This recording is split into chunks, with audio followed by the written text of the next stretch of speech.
Okay, I'd like to call to order the city council work session meeting of Wednesday, February 7th. Call it to order and first approval of the agenda. So move. Second. Everybody okay? Yes. Okay. Next, we have public comment. Is there anyone in the audience that would like to make public comment? Your chance, Jan. Is there anyone online that would like to make public comment? Okay. Okay, No. meeting adjourned. Okay, so this evening, we are going to have a discussion on the transportation system plan and parking.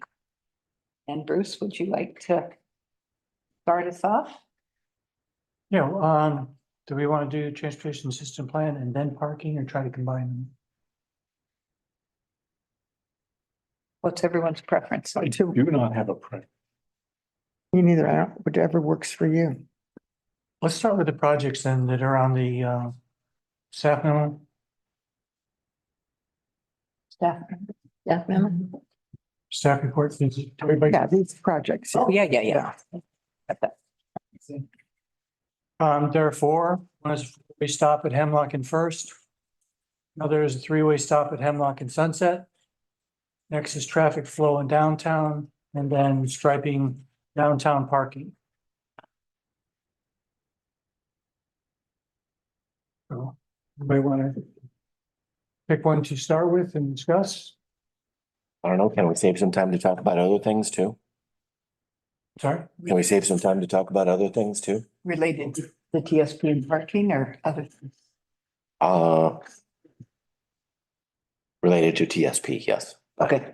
Aren't we gonna do that after we do the projects? I mean, we've got no conversation about trails here, and it seems like that was something that But I think we're gonna do that after we talk about these four projects. that's what I'm saying. Yeah, Oh, yeah. yeah, then we can Yeah, talk about yeah. anything in the TSP. Right. Okay, Yeah, Okay. yeah.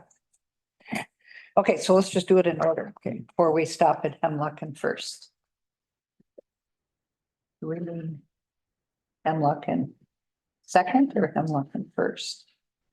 That's the one that goes around the corner Coaster. to Whale Park. Huh? No, That's Coaster third. Theater. Oh, that one. The Hemlock and First is Coaster Theater. Okay, Yeah. okay, you're right. Well, I don't see that I see the three-way stop at Hemlock and Sunset as being really important. I do not know if that one at Hemlock and First is as important, but I tend to agree with you. I think the Hemlock and First is important, but I think the Sunset one is more. Yeah. People are more concerned about that, I think, than the first. yeah, and you know, Let's take these in order. Yeah. So four-way stop at Hemlock and First. I have mixed feelings about it because where it's really a problem is where you want to go across Hemlock, either east or west from First. okay, I never do that. But I'm trying to get to the coaster parking. Me too, most of the time. Yeah. And I'm not sure we necessarily want to encourage people to be going there. But I mean, I get caught there, going either direction with cars. Why wouldn't you want to encourage people to go there? Pardon? Why wouldn't you want to encourage people to go there? It's not a public lot. That big lot behind Coaster? Yeah, it's not public.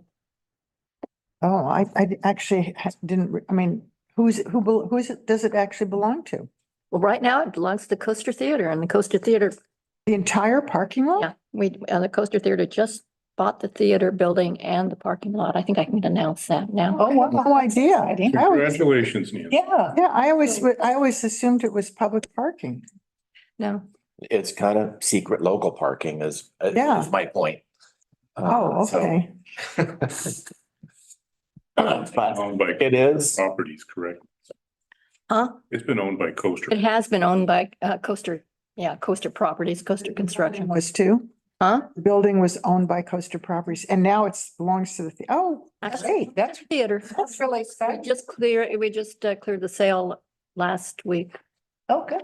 Yeah. There's also an issue if you're traveling south on Hemlock and want to turn left onto Spruce.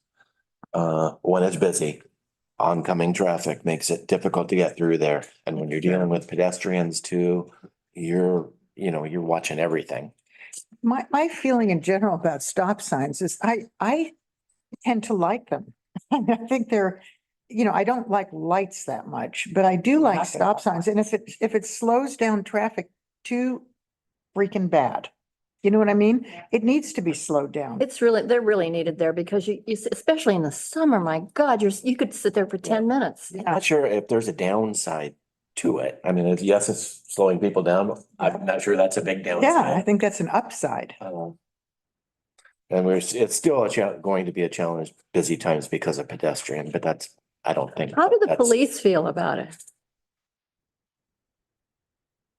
Kind of thinking about the four-way stop there at Hemlock and First and kind of wondering how it would work. I mean, I have a lot of opinions about Hemlock and Sunset, which when we get to, I'll be happy to provide them. Good. But,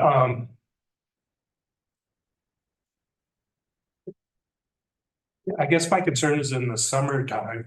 I mean, it's just such a congested area with the pedestrian traffic.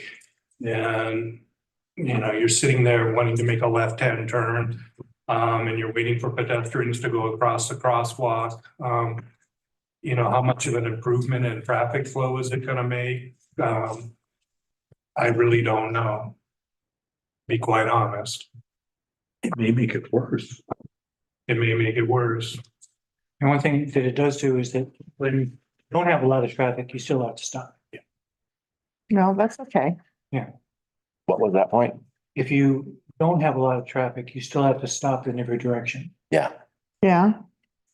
But it's just. so that slows people down as they're coming into the downtown area. So I see that as a positive. I see a lot of people coming down from the south to the north and stopping anyway, thinking they have a four-way stop. And then I'm sitting there and waiting for them and I'm sitting there going like this. All the Yeah, time. looking at where's the pedestrians think Yeah. they're waiting for those. That's happened.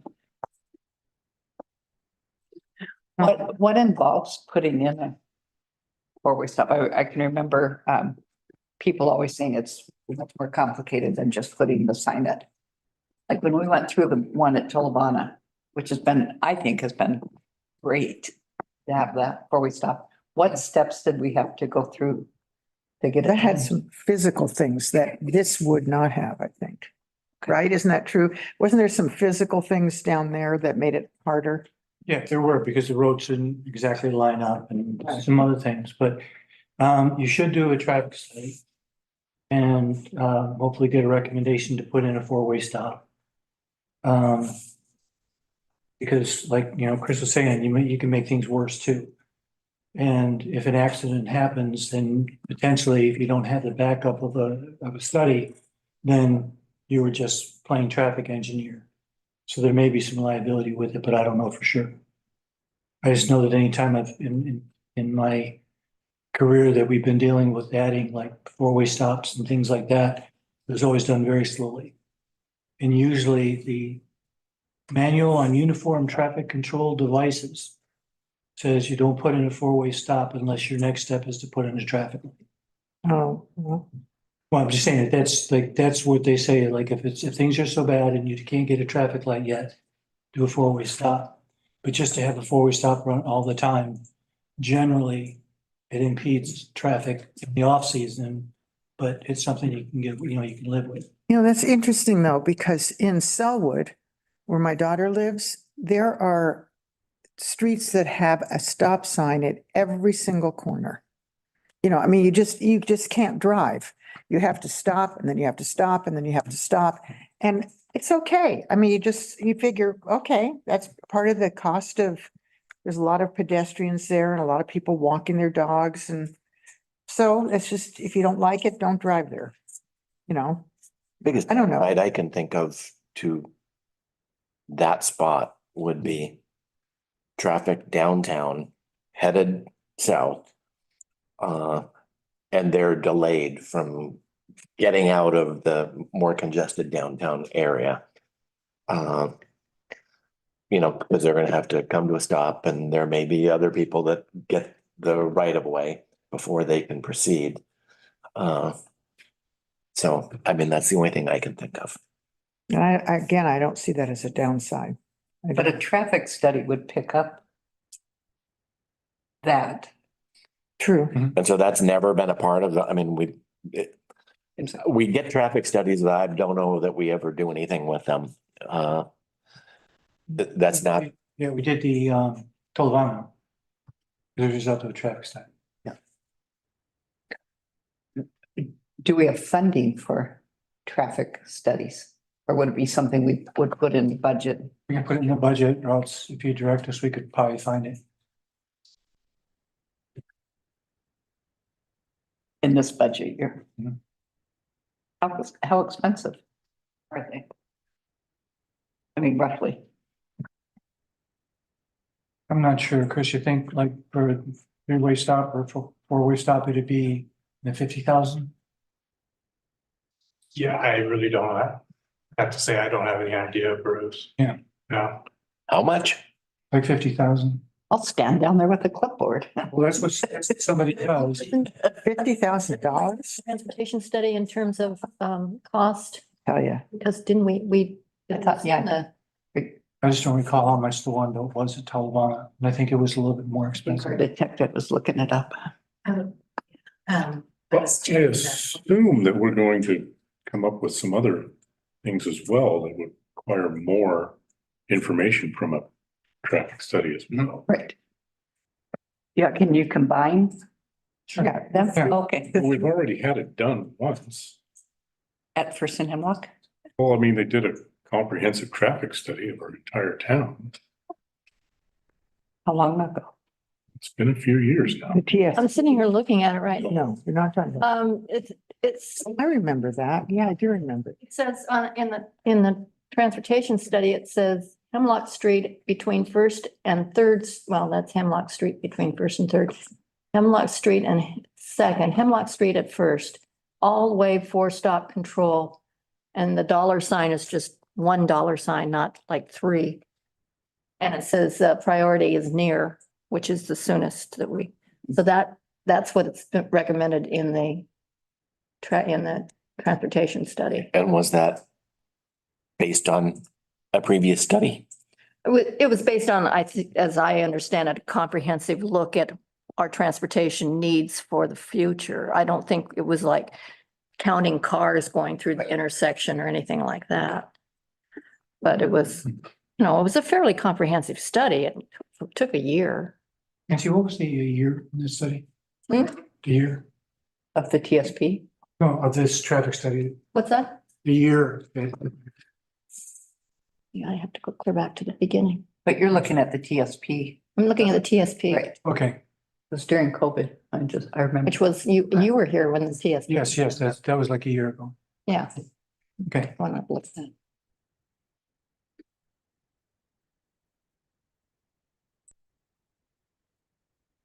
So that's one of the recommendations in the transportation study. And it's saying that we need it, sooner than later, probably. Okay, and what does it say about the one at Hemlock and Sunset?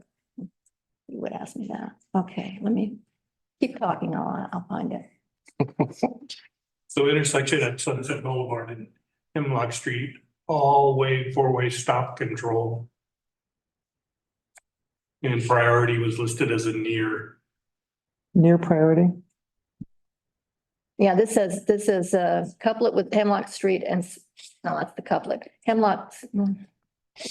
Never mind. That was your question, Hemlock and Sunset? Hemlock and Sunset and Hemlock intersection at Sunset Boulevard and Hemlock Street. Unconventional stop control, implement a three-way stop by adding a stop sign to northbound Hemlock Street and keeping southbound Hemlock Street free. And they talk, again, just a single dollar sign. And it says the priority is long. So they're saying, to keep it. But I'm not sure that. but you just read near. Oh, that was for You asked about Sunset and Hemlock, and Nancy's reading First and Hemlock. Oh, No, I'm reading Sunset. oh, no, you just read us, I'm reading Are you Sunset. guys both on the TSP TSP? screen. they're both, Could we just put it on the screen? Please. Is it? Page 53, Rusty. Okay. Yeah, and the TSB plan. There's a link in the packet. I've got Thank page you. 43. Are they contradicting themselves? So from a traffic study, Lancaster Engineering did the one down at Warren Way, and we did an initial one, and then they came back and did it again. We spent from 2017 to 2019, $20,000 with Lancaster, but I believe there was funds that we paid to an engineer that had subbed with Lancaster, so I don't think that was the whole amount. And then when we did that Warren Way project, we had a small city allotment grant for $100,000. I think we had to pay 50 to 60,000 in addition to that for the construction. Grant up to. But that's because the road, yeah, it's a Yeah, weird one. that was from a dollar. that was more complicated, right? So page 53, I don't know where we are. Thank you, Rusty.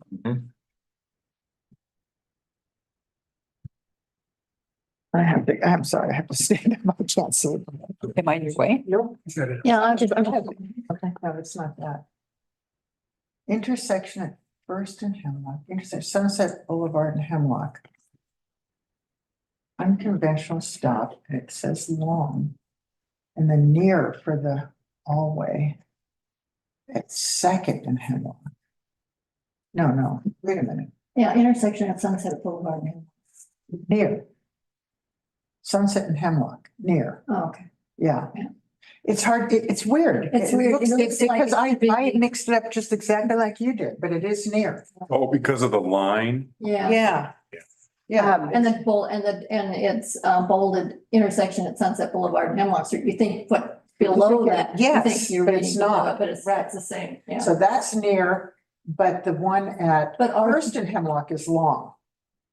no, but see, it says R3 intersection at Sunset Boulevard, so it's R3B. Because R1A is an intersection at South Hemlock Street and Warren Road. Because of the. You see how they're doing that? The heading has a line under it and then the description of what's direct Oh. above of it. Yeah, Okay. so we're at Wow, that's so unconventional stuff. weird. So it is long. So it is long. And it's near at First and Hemlock. Yeah, and then there's also an important caveat at the bottom dealing with that too, Yeah, that Yeah. we'd have to look at how it's gonna affect traffic on 101. Yeah, that's Which true. I think it could really back up. yeah. Busy It day. could, it backs up now. Yeah. Because people are sitting there forever. I mean, I never would use that during the summer in a million years. Sunset. Oh, yeah, I mean, I've seen it all the way back up to the exit. So, I mean, people who live here know not to use that exit to get into town in the summer. It just doesn't work. Or to turn right at the History Center and Right, skirt around it. exactly. I You didn't hear me say that. I think it's fun. I think it's funny when I'm at farmer's market information booth and people come up to me and they'll say, is this downtown Cannon Beach? Is it, where are the shops? Where are the restaurants? And I'll say, no, you're in Midtown. Oh, well, this is the only area I've seen. This is where I came in. Right. Is this downtown? And I'll say, no, downtown, down there. So Chris, did you have thoughts a lot. about that? Sunset and Hemlock, during the summertime, when I'm on duty on the weekends, and I get really nervous when the traffic backs up onto Highway 101. Yeah. A lot of the times I'll go down to Sunset and Hemlock, stop in the middle of the intersection, turn on my lights, put on my traffic vest and get out there and direct traffic. And I can usually get about 7, 8 cars through before there's just no place for those cars to go. Most of them are gonna turn northbound. There's enough pedestrians in the crosswalk that they have to stop. Somebody wants to make a left-hand turn to go into the Surf Sand or the Wayfair or down in that direction. Even with the pedestrians walking, even if they're gonna make a right-hand turn, say onto Gower, it blocks. And, I'll get about 7 cars, 8 cars off of Sunset, and there's no place else for it to go, and it just has to wait until it moves along a little bit. So it's, yeah, we kind of have an open spigot, but the bucket's full. So- Yeah, and I think that there's 4 pedestrian intersections within 100, 200 feet Right. of that. So once you make that turn, you got, one of them is a double. And then, you got the one at Hemlock and Second. And anyway, you, You go down, yeah, yeah, you got the, Dawes, Gower, right, yeah. And you still have people crossing. with- yeah. Who aren't in the the- intersections, Yeah, right? right. Yeah. Even when I'm finding Happening. people to come on down Sunset, someone's pulling in or pulling out of the Pelican parking lot there, so that stops the traffic there. And, even having someone, a thinking person there trying to flow traffic through that intersection. And yeah, it doesn't work. So I'm really not sure how 4 stop signs would make it any better. Mm. Well, let's come back to Hemlock and first and see where we're at with that.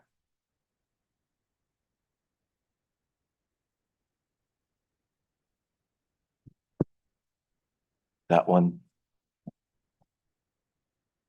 was indicated as near.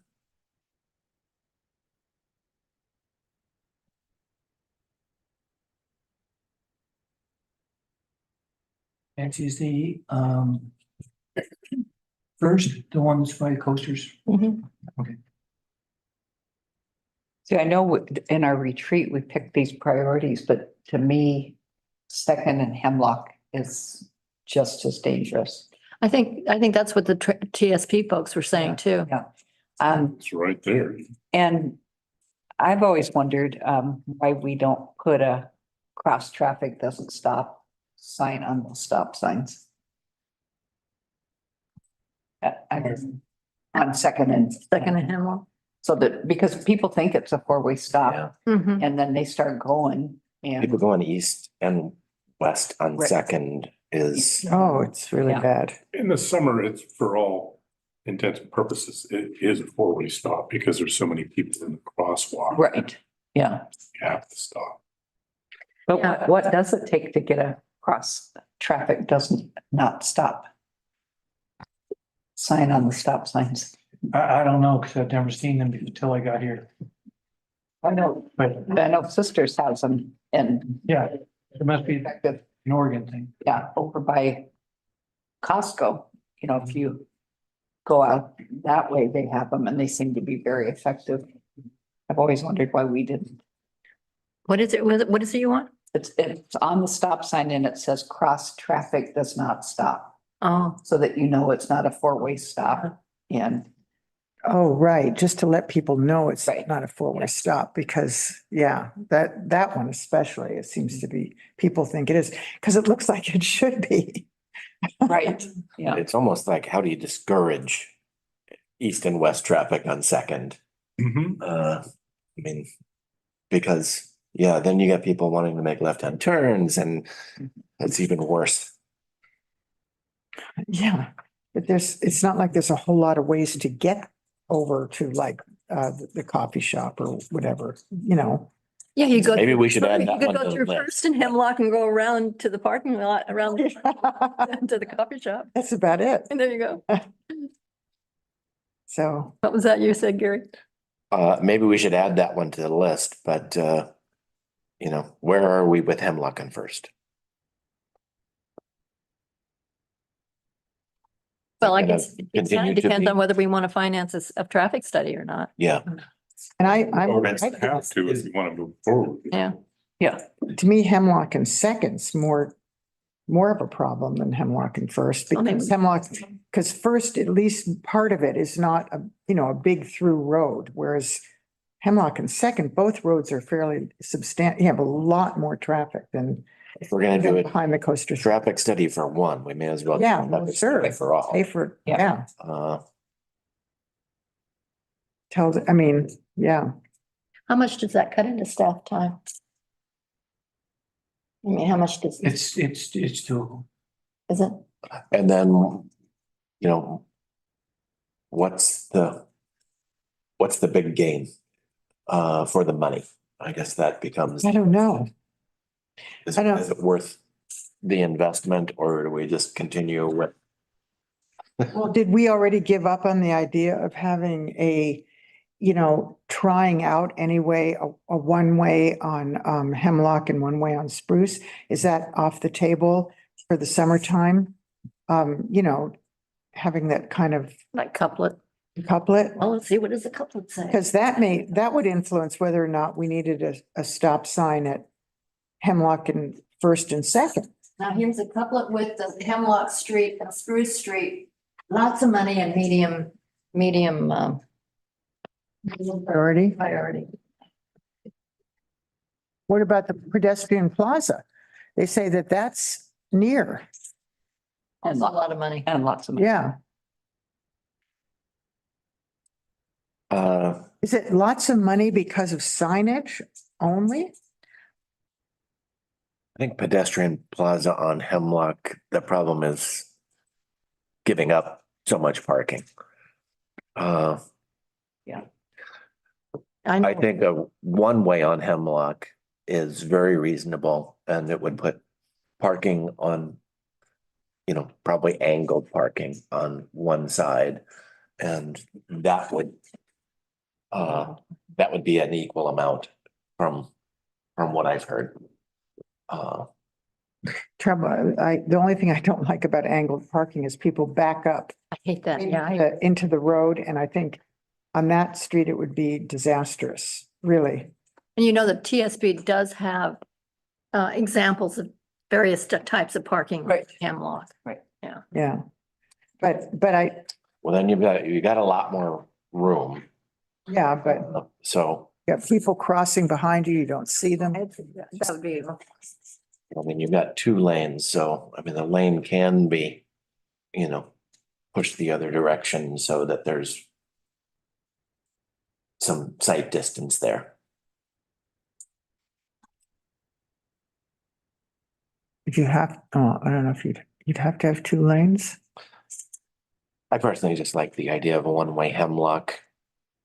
People look at it as one-way southbound a lot, I think. I look at it as northbound. It's kind of funny. And then Spruce being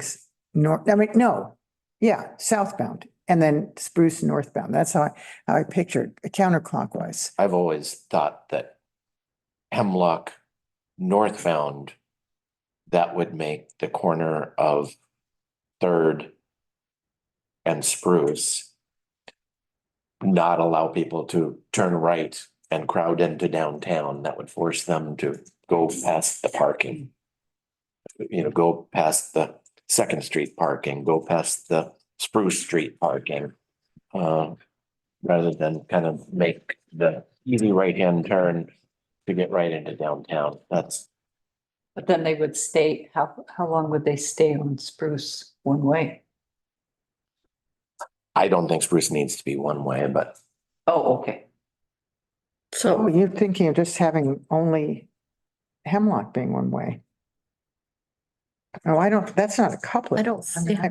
Yeah, I don't think that would work very well. why? Because I think that if you're gonna have, If you were going two-way and you had Spruce going south and north, and you had Hemlock going south, then how do you you'd I'm have to talking go about all the Hemlock way up going through, north. you'd have Hemlock going north, but no, you said north and south, you said two-way. Spruce. Yeah. Spruce to north and south. So I guess how would you get them to be able to turn? I mean, if they wanted to go, if they were heading, south on Spruce and they decided they needed to go north and they couldn't go north on Hemlock, they'd have to do something. I guess they'd have to turn left and then turn around and then come back north on Spruce. I mean, On Hemlock? no, on Spruce. Sorry, I guess I'm not following. Well, I'm just thinking, if you've only got one way on Hemlock going south, and you've I'm got, talking about one way on Hemlock going north. You're going north on Hemlock? Yes. So would anyone who wanted to go south have to go on all those back roads, those little back roads? If they wanted to go to, wanted to go to Tolavana, they'd have to go on all them through the neighborhoods? Tolavana. No, you'd go down to First and then have to make that left at First and Hemlock. Everybody who's going to Tolavana would have to make a left at First and Hemlock. Don't they already? Or just continue down Spruce, but I don't think we would necessarily want to encourage. No, but I mean, like, if I was coming in to town right now, I would just go on Hemlock and keep going on Hemlock all the way down to Tolavana. But if you're having Hemlock only be going northbound, And you would, then you're forced to go on. Way around. Spruce, And you'd have so much more if you're traffic. going to Tolavana, you should probably not take the first exit, but Yeah, I'm but not taking, there's no way I would take the Sunset exit. And where would Hemlock go back to two-way? probably at First. Oh, gosh. I think No, that's mess. confusing as hell. Mess at first. At first in Hemlock would be a mess, I think. Yeah, that would. I've never been real thrilled with the I'm not sure why that would be idea a mess, myself. but And why is it $3 signs? why is, Why are there $3 signs for a pedestrian plaza and a couplet? Because it's gonna cost more than $100,000. No, but why? What is the expense? Trying to figure out why does it cost? What are we paying for? Oh, Signage and stripage, that's one thing probably. what? Could I come up? Yeah. I'd love to hear. Wait. Yeah. before he starts talking, I'm up and listening and waiting. before he starts talking, I think if there's gonna be pedestrian, it should probably be on Second Street between Spruce. A pedestrian plaza. Yes. Okay. And just so we're discouraging people from getting caught in that snow. Sorry. No problem. I mean, you're talking signage, you're talking striping, you're probably talking some curbing. There's a lot of construction in terms of doing that type of conversion from from a two-way to a one-way. So I think if the council's thinking about that, I think you want to be pretty careful and take your time on doing something like that. So all the businesses and everything else can prepare accordingly. I don't think it's something you want to jump into. There's a lot of time and effort that the council and the public have put into the transportation system plan. And, you know, I think if you go to pages 50, 57, 58 and 59, they all talk about the stop signs that you are speaking about. And one of the things that I think is most interesting is also on page 20. It talks about the city contains no traffic signals. Traffic is controlled by stop signs at the intersections. However, stop signs are mostly limited to side streets intersecting Hemlock Street, allowing north and south traffic to travel along Hemlock Street without stopping.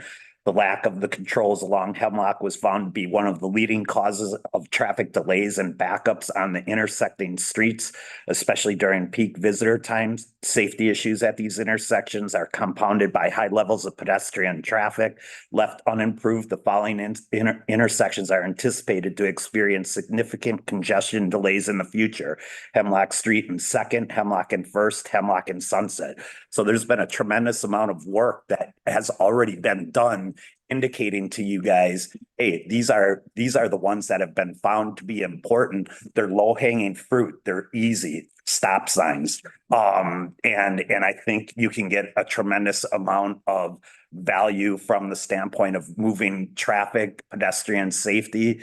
And I think they're all easy to do. Compared to the $3 signs. That's correct.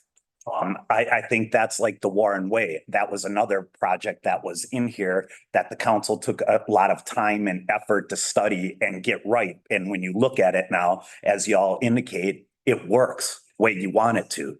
And so that is a prime example of what this document did and what the council and the public before you had looked at and researched and said, yeah, this is important. And you can see how something like that can be effectively done. if those were all stops, that's also gonna be, counter to people headed to Tolovana to decide to take, Hemlock, because they're gonna be stopping 2 more times. That's why so many of us who know take Spruce, Right. because we, Because why? And then there are some streets that that are, well, I guess we do it because of pedestrian traffic, so. part of the loop from Ocean. And so are you going to do those back up? And do we signs in those locations? It's probably not as bad or much of an impact on traffic, but you can still get behind 4, 5, 6 cars. Trying to come up off of Ocean, you go and you turn in, could be any one of the streets, but most likely, Washington, yeah, something like that. To tell you the truth, my feelings about all this stop sign stuff is I don't care if it slows down traffic and people have to wait. I don't care about that at all. What I care about is safety. And if that would be my main concern, is that we don't have an accident, someone doesn't get killed, there's not a car crash. I mean, so I just want to do what's the safest thing to do. And, the officer said we had problems, he's worried about backups on 101. Well, that would be kind of horrible And unsafe. and unsafe. Yeah. So that sort of triggered my thinking there because I thought, oh, that doesn't sound safe. But as far as being inconvenient or slow, you're at the beach. Come on. well, I think we should look at stop signs at them all. I don't know if that's what you're saying. Well, yeah, why don't we see it? Yeah, I mean, that if we're gonna do it, I think we should just either do a traffic study for all those things listed and that they may say, the traffic study may say, Right. Sunset and Hemlock, too dangerous because of 101. And if they say that, at least we've done our homework. Hemlock and Second, Hemlock and First, Hemlock and Spruce. Steve, how Not much, Hemlock and Spruce. how much work, Ah, Sunset, Oh, okay. thank you. Steve, how much work has been done already studying those intersections? And how much more work would be done to Well, make any determination? They build on what we've done already. I would think so. I mean, there's a tremendous amount of, this is the appendix. So this is just the data. There were counts done at these intersections. And when you read, for example, like pages 58 and 59, they talk about the levels of service and what has been done. If you don't get to a level of service, and levels of service are like A through F, like a grading system, how things are operating. And they discuss about all the different levels of services and how they would be impacted at this intersection. So it's not as though someone didn't closely already take a peek at these intersections. I think there were specific things in the appendix that talk about the days and times that they went out there and did the counts. So there's data that has been collected as part of the transportation system plan to make the recommendations that are before you in the document. It's supported by facts and studies that were previously done. So then how That's- much more work do you think needs to be done before we make a decision? I'd probably have to talk to like maybe Karen and Bruce a little bit and see whether or not traffic studies are, if there's some that we need to do, or do we have enough? And I guess I'm not super familiar with our transportation process, so I'd probably lean on Karen a little bit more. But I don't know if it's something that it goes to, the council just in terms of, hey, a local study's done and there's enough there that by ordinance, stop signs are placed. I don't know. I'd have to research that a bit more and talk with Karen on that. You might want to talk to Chris and Jason. Yeah, absolutely. Obviously the police would be involved in that as well. But that's been my question is, do we have the data to support a change We have that enough- covers us? We obviously have data, but do we have enough to, cover our own liability if we put a stop sign in and it causes a problem? Sure. So that's all I would want to know. And yeah, and we should follow through on this, not just let it, forget about it after today, but maybe if you could Well, can someone talk to Karen about it? I thought at the beginning of the meeting, Karen was on the call. Listening. She's listening. Listening. Hi, Karen. That's what we need. We need to know Yeah. where we're at with that data. No. Does she want to talk? Well, she had her hand up. Oh. She did? Okay. Oh, Karen. Hello. Where are Hi, you? guys. Hi. I was patiently waiting. Oh, well, jump in. I want to commend Steve because he nailed it. Honestly, I think there's plenty of data for us to be able to make a move, but I wouldn't mind reaching out to our consultant just to make sure on the traffic study because we gave them past traffic studies. They also took the information that was done previously on to evaluate parking downtown as well as the traffic studies we gave them. The Warren Way is not a good comparison because that was a grant and we were bound to do certain things under that grant money that wouldn't necessarily be dictated in this scenario. So, but it doesn't mean that we shouldn't evaluate it closely before we make the move. But I think that it'd be easy for Steve and whoever the appointed person is at the PD to reach out to the consultant and the three of us talk to them to see if they felt the traffic study was even necessary. And they run anywhere from about 15 to 25,000, depending on the depth of study that we're asking them to do, and especially the location. So when you use the term consultants, the same ones that did the TSP. Yes, absolutely. Why would we start They were new? great. They were Yeah. great to work with. They were great and very thorough. And so it would be a quick call for us to just say, do you think additional study needs to be done? Or was there sufficient study in this evaluation to make a move? And I agree with Steve. I think the data's there. I would just like them to nod their head one more time. Like Steve said, this was the low hanging fruit that we could act on pretty quickly. I think that's the direction we want to go Yeah. in. I do too. Yeah. That's great. Thank you for that. Thank you for chiming in because we were going in circles. And That we'll organize a call between the three of us and the consultant. great, okay. And I want to note that near means 0 to 5 years, medium means 5 to 10 years, and long means beyond 10 years in the study. So near is working at.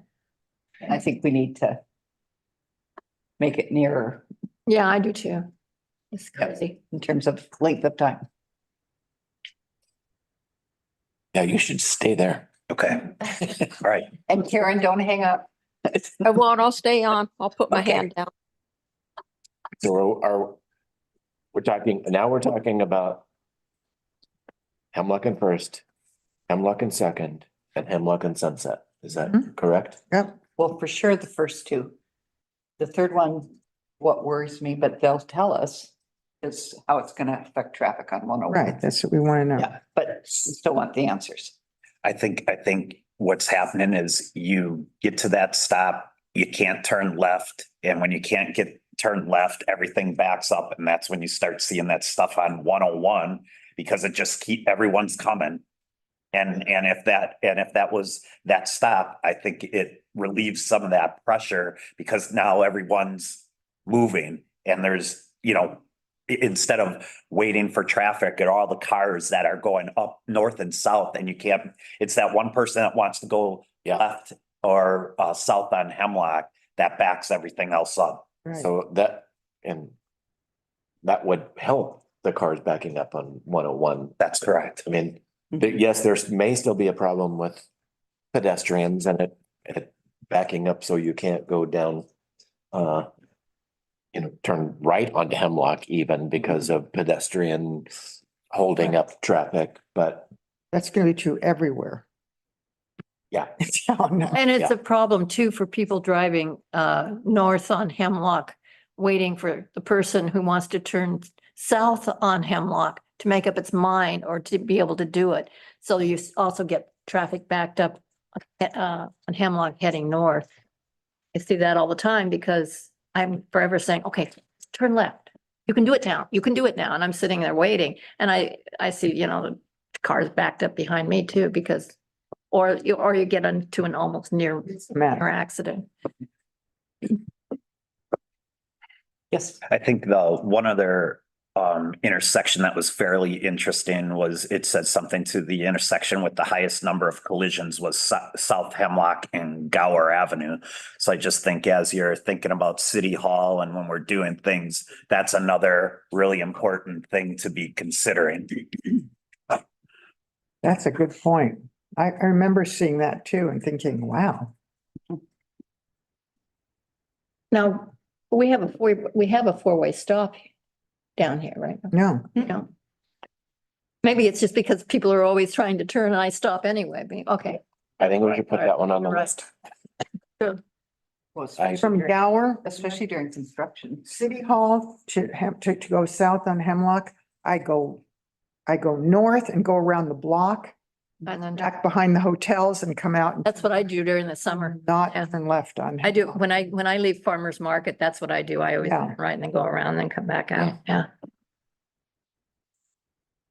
I think we should look at those 4 and see, Yeah, to really see what kind of documentation we have and whether we can move forward. And then how much would it cost to actually put the stop signs in? Because you are talking about construction and so forth. Is there anything else we need to think about in terms of cost? It'd be fairly minimal. This table, it says with $1 signs, 50,000 or less. Don't want money. So Karen, when you say minimal, Yeah, we have stop signs always in our inventory because we have to replace them because of damage or whatnot. And we always have the post. So it would be a matter of setting the footing if it's near a concrete sidewalk that has to be dealt with. And if it's at an area where we could put it in not concrete, then it'd be what we do every day anyway. So that's very minimal. And then educating the public that it's there. Yeah, I mean, we should do a communication blast ahead of time and, Facebook, our website. Put something at the post office, let people know there's been a intersection change. That's one of the things that ODOT required us to do at Warren Way because of the grant money is that we had to have those orange flags up and there had to be a sign that was also posted saying traffic pattern change ahead because, that was a main thoroughfare. People weren't used to it and they were blowing through the stop sign initially. and the sign is still there, right? Traffic. Yeah, that revision. has to remain, but they let us take the flags down. And we had to leave them up for 1 year. So as unsightly as they were, it was just a requirement. It helped, I think. Yeah. It was a good reminder, especially people that have lived here forever. Yeah. Yeah, So is there grant money available for any of this? If we need it? there is. Okay, so that's something to keep in mind. Okay. Yep.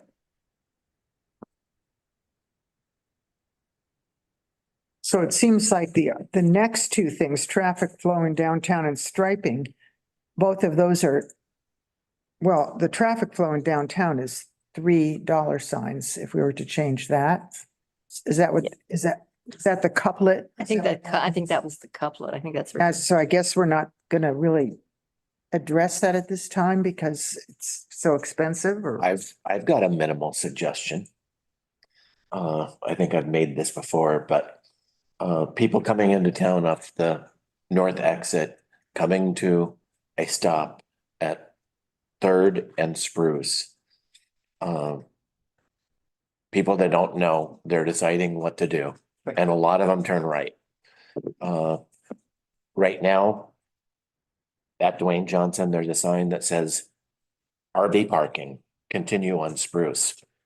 I'm not sure why that does not say public parking, continue straight. That would move a lot more people through there, and towards our real parking rather than, trying to, But you're talking the downtown parking lot, yes. direct them to the downtown. Okay. Yeah, well, I mean, that puts them That puts them on, so, right. with the option of Second Street parking or the Spruce Street parking. The one behind, yeah, by the treatment plant, this treatment. the Yeah. Parking back there. But that's the cost of a sign Yeah, to try to, move people towards parking and give them a logical flow. And personally, if they end up coming all the way to First and Hemlock, and they've already looked at all of the Second Street and Spruce Street parking, I would like to move them south and say public parking now, south to Gower. So you'd have them go on Spruce to get to Gower through the neighborhoods. Through the neighborhoods, through the No. residential neighborhoods? No, you come back around to Hemlock and Oh, you and would, okay, First. okay. And then people who are looking for parking would say, oh, public parking, I have to make a left here. Okay, Rather than doing the hunting for that parallel spot downtown, which are yeah. Why would at you such a make a premium. left? Yeah. You mean a right, don't you? You mean a right, not a left. Where would you turn left? If you're at First on- and Spruce, First and Hemlock. First and Hemlock, okay. The First and Spruce. Me really, I'm never gonna go driving with you. You're getting me really confused. I don't know if I'm saying it wrong or if we're just, First you had us on Spruce to find parking. right, and And you then- come around and And make then the you, right hand so you turn. have to make the right hand Yes. turn. Yeah, okay. I mean, those would be things that just help people find parking and get them out of the cycle. Then if after they turn right, they're on Spruce, they turn right onto First, then where would you have them go? To find parking? Midtown. Yeah, turn left Mid-turn left and on to go to Gower. Yeah. Okay, except for now we have. Pushing them to construction the gonna public happen. parking lots is, yeah, we're gonna have construction happening, so there won't be that kind of parking. So, So when City Hall is. but at least it gets them headed out of downtown. well, yeah, but to where? Tolavana, the Yep. Tolavana Wayside. Yeah, that Sometimes goes, I that wonder goes if- up too completely. I know. If the highway signage could be improved to let people know that if they don't want to go just downtown, that there's other options, but I don't know how you change that. Well, it seems like that sign at Third and Spruce just, it makes total sense to Yeah, move that. people towards the parking. Yeah, Public parking, straight ahead. Yeah, that parking lot also gets totally full, completely fast. But when that parking is totally full, downtown is a total mess. Which is about every day in the summer. So what would we need to do to get a sign? Karen, I didn't hear that. oh, what are you doing, Karen? I'm She's having- putting my pizza away. Oh, that sounds good. Come on down. Sorry. Okay, We're What was the talking- question? we're talking about the intersection of Spruce and Third. Yep, and the Right. sign saying public parking straight ahead. Yeah, where there's an RV parking straight ahead sign. If that said public parking straight ahead, that would keep people from, automatically turning into downtown and move them. Totally get your thoughts on that. Are we replacing the RV sign or are No. you adding it No. in addition to? Adding it. In addition, Okay. can't take the So- RV parking sign. So I'll just Can we mention take that the RV as, parking away completely? as Go we add more signs to a post, there are regulations relative to someone walking by and there's so many signs that now they smack their head on a sign. Signs have to be above a certain height. So we'd have to make the post taller to be able to add all these signs that we're adding to our standard size post. But if you want to do that, then we will find a way to make that happen without bring up- removing the RV, but we could combine it, maybe do a sign that says RV and public parking straight ahead. Yeah, can we look into how much that would cost to do that? Yeah, as far as having a custom sign worded like that, Yeah, yeah, I'll have Trevor take care of that. He handles the signs. I have magic markers at home. You know, that's about my approach, but hey, Okay, It does kind of bring up another thought of mine, which I don't know if it's popular or not, but I'm not sure why we encourage RVs downtown. And We don't. And We- current- They have two places they can park on the Second Street and this parking lot here. so Oh, and total van. we're encouraging people to drive down Spruce Street, try to make an RV, try to make a left-hand turn onto Second to get to that parking. And we could have accounted at one time how many more cars we could fit there if we didn't have RV parking. So where would Or have it instead. Oh, Where it's at. There's it's a- not enough. No, there's a few at Gower three hours. and a few at Tolovana. I think. Yeah. I may be wrong, but somewhere in my mind, I think we have a total of 18 RV parking spaces in the city. And we don't allow RVs to park anywhere else. So, when we contact somebody on a side street parking their RV saying, hey, this, our ordinance, this is the reason why, these are the areas that you can park. And we direct people to those areas. I agree, having somebody drive an RV downtown in the summertime, but that's really the only real estate we have is down there by the sewer ponds for people to park these vehicles. No, I mean, I dislike seeing them as much as you, but 18 doesn't seem like excessive amount of RV parking. That's because they're becoming so popular now. Yeah. I'm sure when they Yeah, first striped it. it's so annoying. They've always been full. Mhm. Yep. Yeah, so we probably shouldn't take that parking away. Sorry, That would- RVers. Then we would have. I think it'll be a lot more How benefit to the many are in community. Olivana? Hmm? How many RV parking at Olivana? I don't know. Okay, And that'll be gone probably during construction too. A lot of it. Olivana? Oh, Tolovana, do you mean, are you talking about the state park? Yeah. Oh. Okay. What are we doing there? That's, yeah, it's a state, yeah, I don't know. Bruce has thoughts. Feel the need to say something. Go I ahead. know it's going to be incredibly unpopular based on the conversation we've just had. Welcome to my world. No, just kidding. And mine. A couple things going on. One, is that we have way too many cars.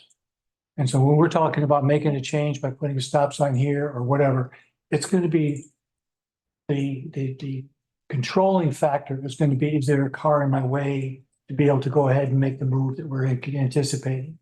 We're not going to come up to a stop sign and be able to make that turn. We're going to have to wait for the people going through or whatever. So it's too many cars. And you're going to be under the worst conditions in trying to go ahead and do this. The second is that we're doing traffic engineering. It's like, we're saying, let's go ahead and put a stop sign here and do this.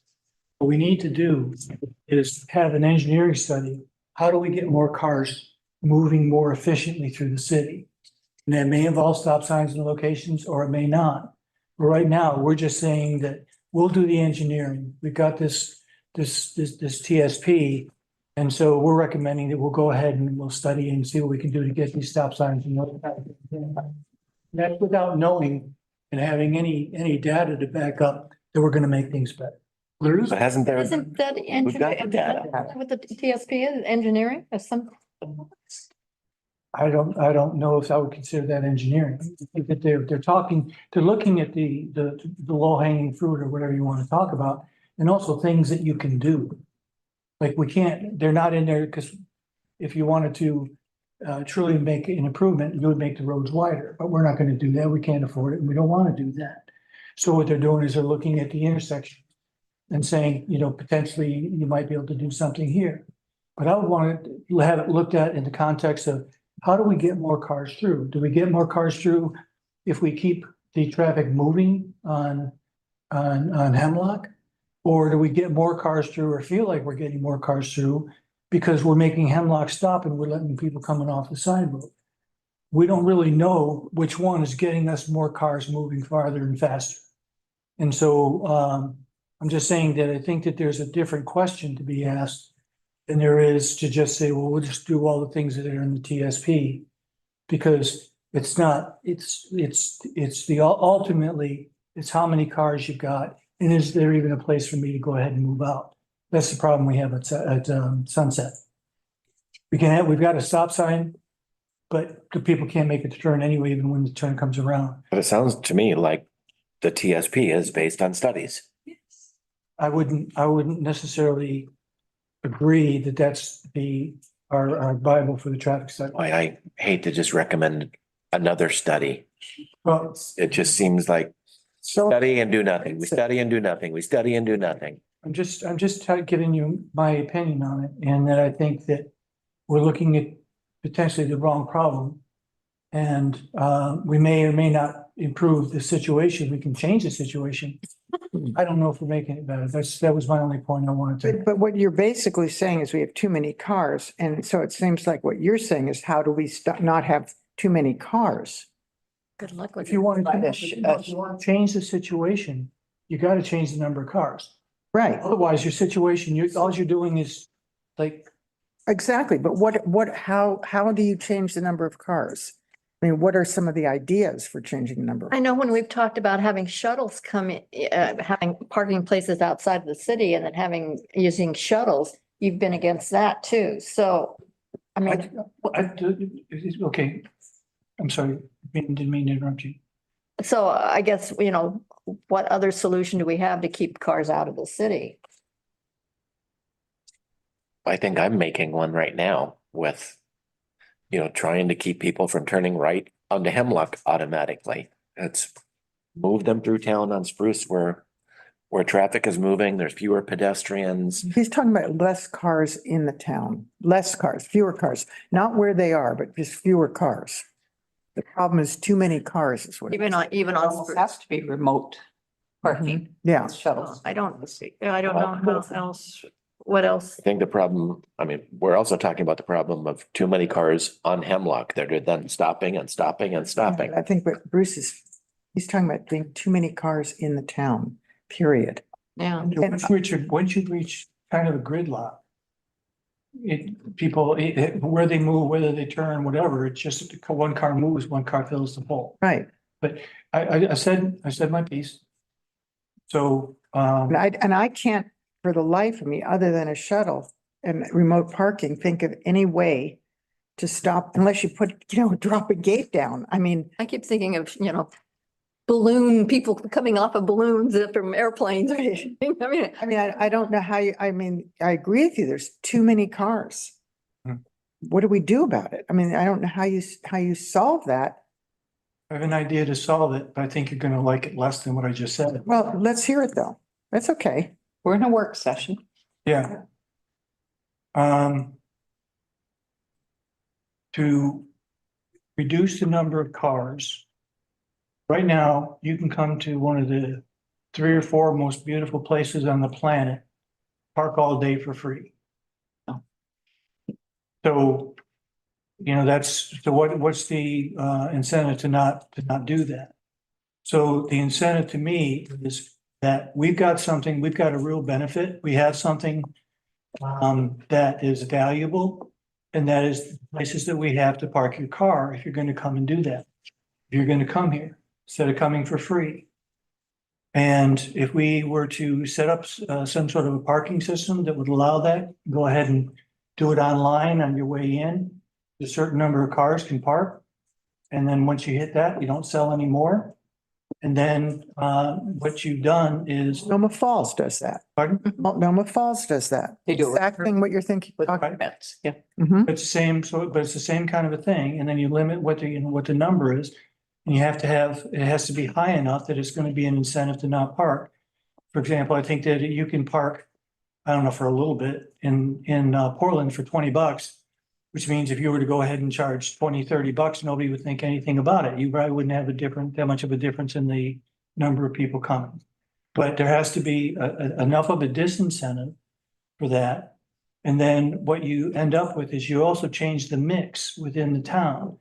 You have all the people that are coming to go to hotels who've got places to park. And then it's the day trippers that are coming and can go other places that might or may not, pay that difference to be able to go ahead and come here versus another community. Why are you thinking we aren't going to like that conversation? I'm personally shocked that paid parking is not part of this Well, it has to be, conversation on the, it can't be like, $2 an hour or something Yeah. like that. And it can't be with the bubble gum machines that you put the quarters in or something like that. It would have to be a more sophisticated system. But yeah, I've always thought that one of the things that happens places like Cannon Beach is we love it to death.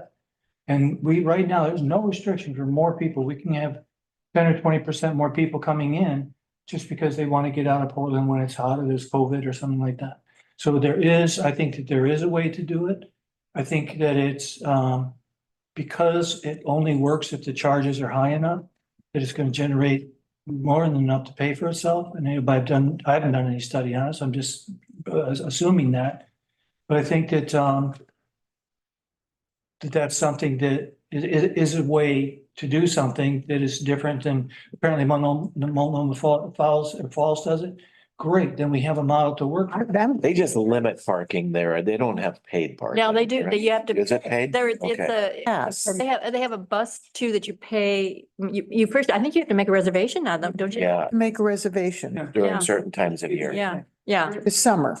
yeah. You have to make a reservation, and I've actually never done it, but I have friends who've done it, and you make a reservation, then you're assured a parking spot, and you pay for it. I think that's Do it different. all online. Bruce is talking about, but correct me if I'm wrong. I mean, you're just talking about having people pay for it, and that's going to reduce demand. It's going to cut out some people who don't want to pay a higher parking price. Right, but it has to be, I forgot my terms from economics, but it has to be high enough that people it's going to change their mind. Yeah. About whether or not to pay it. So if it's $5 a day, I don't think it would make a difference. I don't know what the number. I'm going You have to to hit- White Rock, BC, this weekend. A town that is kind of similar to Cannon Beach in a lot of ways, very Mhm. popular tourist destination, all paid parking everywhere, and the kind of system you're talking about. Any Okay. idea how much? I will have an About answer for you when I come back. Don't get a parking. I'm gonna play devil's advocate here just a little bit, because I'm hearing something that, overall, I think this is a good idea. Yeah. So I'm not saying I'm not supporting it, but I just want to ask a question. You have people that can afford the hotels here, which are pretty darn expensive. And then we bring in paid parking for people who can afford a pretty high parking fee. What happens to people who can't afford those things and who want to come here on a day trip in the summer? Because that's where the good weather is, To our free beaches. and can't afford to pay a parking fee, much less, some of our restaurants. Where do they park? See, I'm Talbot more- State Park. If that's not full already? it's I would fill up. really full. But the other side, there has to, you see, there's the null position, I think it's called, where this is where you are now. And if you want to change where you are now, there has to be some changes that occur. And there might be some people, that it would be, they would need to make a choice, or they would make a choice to go someplace else or whatever. If we don't do it, then we go back to where we are now. But what about a more egalitarian method of having the reserve, like they do up Multnomah Falls? That it's not so high that people who don't have a high income can't afford it.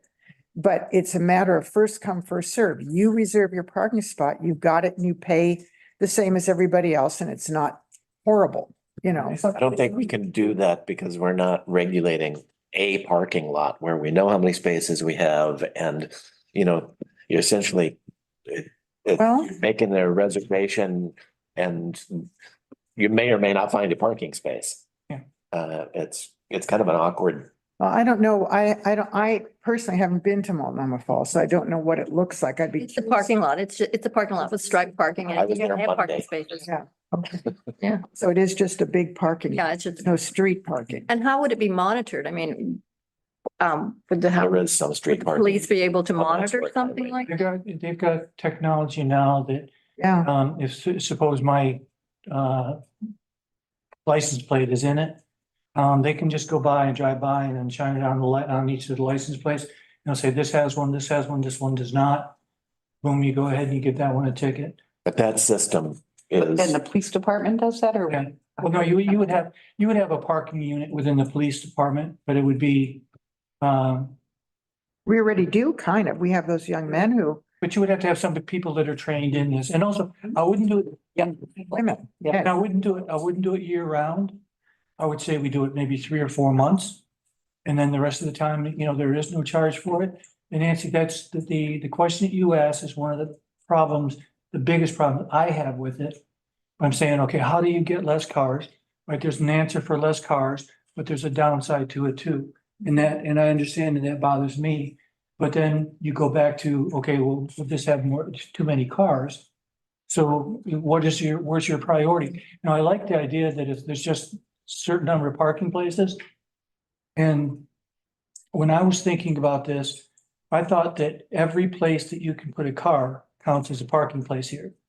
Because I don't want to have a situation, I wouldn't want to have a situation that it's cost enough to park downtown that it's worth it for me to park in the neighborhoods. And so we're shifting the problem.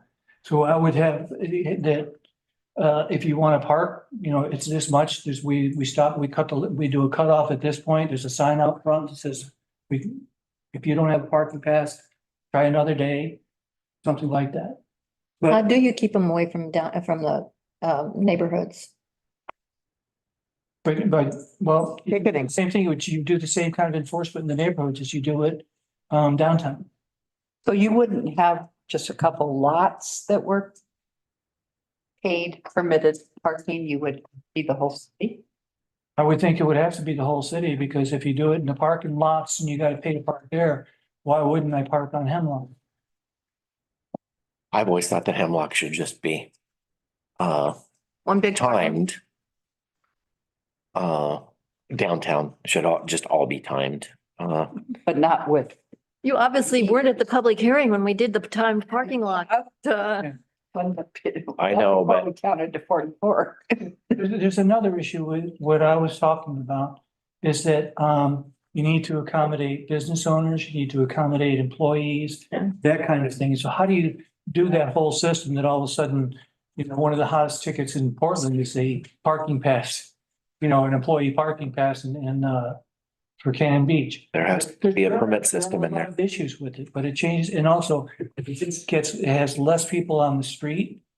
And, a lot of the people that come here don't spend a dime, and so maybe the businesses will feel it's better, or maybe the business would rather have all the congestion and all the parking gone and feel that somehow they're getting business from it. I don't know. They would have to voice their opinion, and I can't imagine downtown businesses would be opposed to timed parking. Oh, God, Although- yes. Although, You weren't there at the public hearing. I know, but That was one of the worst hearings. That's worse Yes. than food tax almost. it's But it It's- came close. it's Came very close. not really rational to Oh, argue that that's anti-business because that's total. you tell them that. Mike sat in that same chair and said the same thing. And you should have heard him. But I think it's ironic because they screamed and yelled at And us maybe about. it's because of the employee parking, owner parking. They which screamed and can be yelled at us something. about timed parking. And then when we talked about food tax, they came in here and said, well, why don't you charge for parking? Yeah, I know. Well, I remember that. my comment on what I said. The idea is that in my mind, the first problem is that there's just too many cars. And so we can nibble at the edges, but we're not really gonna be able to go ahead and have somebody get from here to Sam's operation in less than a minute, during the summer. So that tells me it's the number of cars, and is there a way to go ahead and do that? And there is, and it's monetary, or it can be some other kind of a system where it's just, we've only got this many parking places. And, this is what it would cost you if you want to take your shot at getting one. I'll take the heat on moving towards paid parking. But, To but there's more than just paid parking. There's more than, Yeah, Yes, paid parking's the easy part. yeah, yeah. No, there's other problems to Yeah. solve, the Yeah. permit thing, the neighborhood thing. Right. But Yeah, it's time for us to stop talking and do something. Karen, I do know that there's problems with it, and we talked about some, Nancy brought one up. Making sure that all the residents have a parking pass, all that kind of stuff. There's a lot to be dealt with. Karen, what would you So- like to say? I was just going to mention that our consultants were never chartered with helping us find a way to reduce the number of cars, because I think everybody saw that as a futile exercise, but they did try to attack it from multiple ways, meaning encourage people to use a alternate source of transportation. That's where the scooters came up, bike trails, walking trails, the trail through the Spruce Reserve. So we get people out of the street and they can walk from the downtown all the way to the north end, or the south end, sorry. So they kind of attacked it from a multiple facet approach. And then their focus was really to keep the traffic flowing, no matter how many cars were coming in, but just find the best way to keep the traffic moving as efficiently as possible. And I think we need to look at that too. I mean, I think we need to, like everything else, we kind of need to be hitting this, from several different ways. Exactly. Yeah, That's why I wanted to have trails on this list. Agree. So just so you're prepared for this weekend, Gary, White Rock. The parking rates, there's summer and there's winter parking rates. Some areas it's limited to 4 hours. But it's $1.50 for 20 minutes, $3 for 40 minutes, and $4.50 for 60 minutes. Winter rates are about half that. And they do it kind of interesting. There's an app on your phone, so you. Yes. Parking Hey, kitty. the app, yeah. Yeah, So, they have that in Portland too, the parking kitty. yeah. It's really cool, actually. Well, thanks for doing that research before I get up there. Preparing you. need some money. Yeah, can I borrow, Well, I think $20? that we, Does it talk about how it's enforced? No, it doesn't, but for parking enforcement, we've looked at similar electronic systems where you just have it on your phone, you take a picture of the license plate and it all goes into a central database, and I'm sure it's, your parking enforcement's out there with like an iPad or something, and they can see the database in real time, people who paid and who have not paid. So if you're in the spot 307 and it's a different license plate, you're gonna get a ticket. Yeah. do we need to have a public hearing about paid parking again? No, I mean, really. Tonight I'm going to be absent. At some point, yeah. Been there, done that. I mean, we have so many other things going on right now that are really, but I think that we do need to examine that idea. Well, I'd like to see a more formal idea on the table. So I don't know about just opening it up for a free for all, who wants paid parking? Is this the Oh. time when we might think about an ad hoc committee that talks about, that kind of takes a look at parking issues and parking potential and various alternatives? Well, I kind of thought that's what the TSP already did.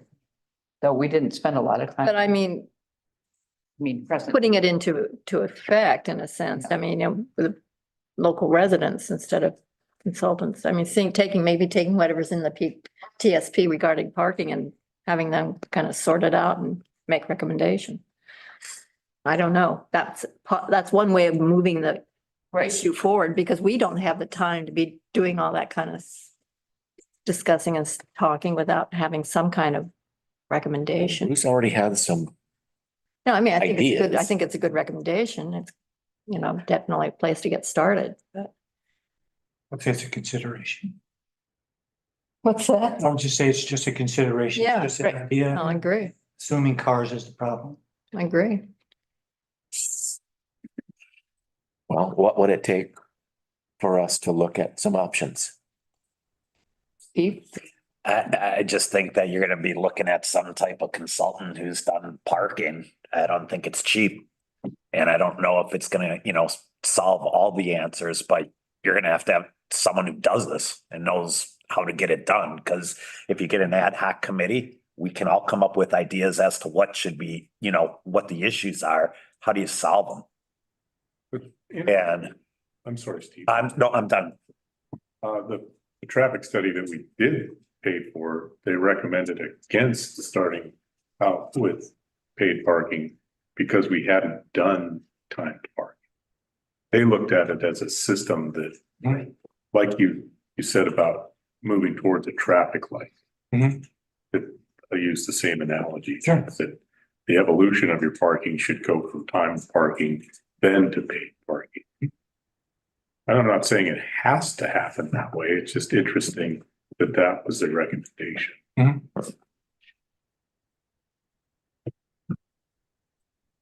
Karen's hands up again. Karen's good. Karen? So I would think that one thought to consider as a next step is to continue to use the consultant that did this to begin with, so we don't reinvent the wheel with a lot of things that were already done. And they help us put a plan together based on the items you guys would like to see us move forward on. They have access to the experts as far as traffic studies or any other kinds of data that would be needed for us to put a formal plan together. That includes communication to the community and time for the businesses and such to prepare.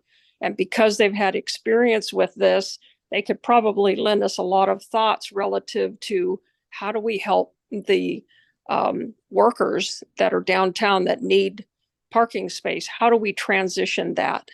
And there's a lot of ways to do that. When I lived in Hawaii, we actually had coupons for our workers.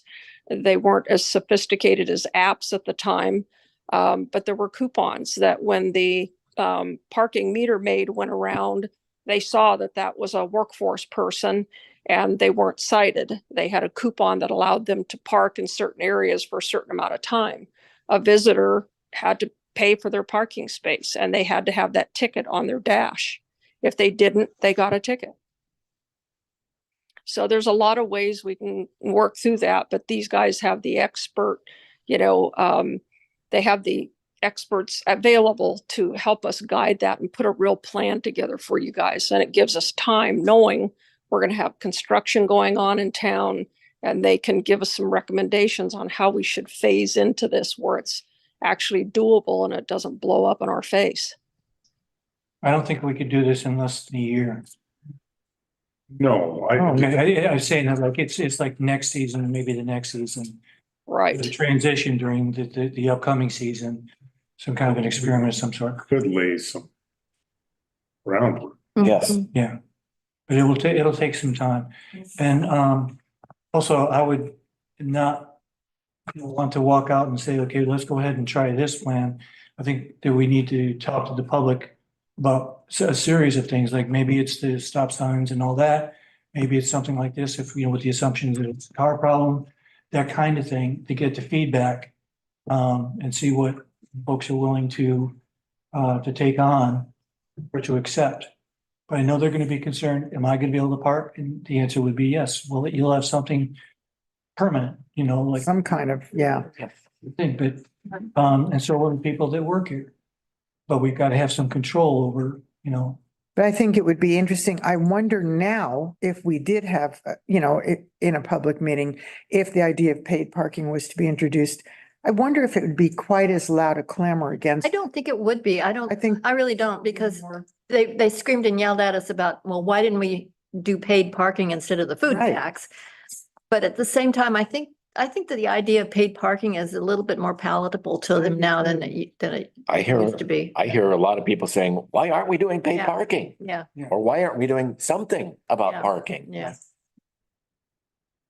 So I think, I think having some kind of, a meeting where people can come up with, let them, let's hear people's ideas too, the community's ideas. Yeah, and I would, in particular, I would approach the chamber Mhm. and the lodging side, the restaurant side, the business person side, retail. And the Which is the residents. Yeah, and I'm saying start with the chamber, but through those groups. Where does that happen in the process? It sounds to me, at least Karen was alluding to, we get someone to take a look at this and they assist then with the public outreach on it.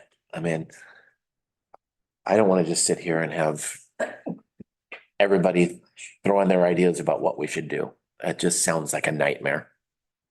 Well, you just get a lot of information and then you build from that. I mean, And maybe it's analogous to the housing survey that we just did. yeah, Getting all kinds of information and then we kind of sort out where what people are saying and then. Survey sounds good.